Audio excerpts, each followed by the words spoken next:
ఈ generation youth కి చెప్పేది ఒకటే అమ్మా, అసలు గుడికి ఎందుకు మనము పోవాలి? ఈ క్వశ్చన్ ఫస్ట్ అందరి మైండ్లకి రావాలి. అసలు గుడిలో ఏముంటది? దేవుడిని ఎందుకు ప్రతిష్ట చేస్తారు? అక్కడ ధ్వజస్తంభం ఎందుకు పెడతారు? ఇంత ఆలయం ఎందుకు కట్టింది? ఫస్ట్ ప్రతి ఆలయంకు పోయినప్పుడు ఈ క్వశ్చన్ రావాలి.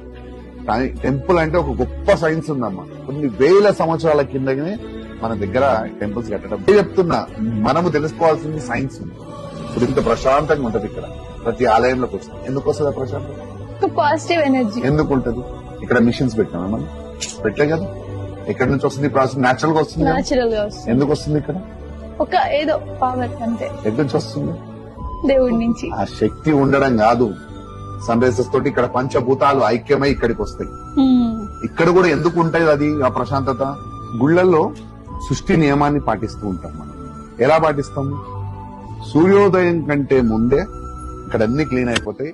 ఆ సూర్య కిరణాలతో పాటు పంచభూతాలు ఐక్యమై ఆ శక్తి ఇక్కడికి రావడం జరుగుతుంది. ఇక్కడ ఆల్రెడీ ఒక గర్భగుడిలో ఉన్న ఆ శక్తి స్వరూపాన్ని ప్రాణ ప్రతిష్ఠ అంటారు.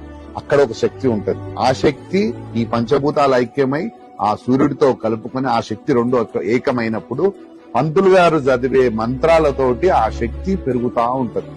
ఇక్కడ జరిగే క్రియతోటి దాని వలన దాని నుంచి గర్భగుడి నుంచి పైన ఉన్న కలుషం ఉంటది ఒకటి. ఆ కలుషం నుంచి ధ్వజస్తంభానికి లింక్ అవుతుంది ఆ శక్తి. ఆ పాజిటివ్ ఎనర్జీ అంతా ఈ సరౌండింగ్స్ అంతా కూడా ప్రశాంతంగా వాతావరణం ఉంటుంది. సో గుడిలోకి ఎంటర్ కాగానే మన మైండ్ రిలాక్స్ అయిపోతుంది.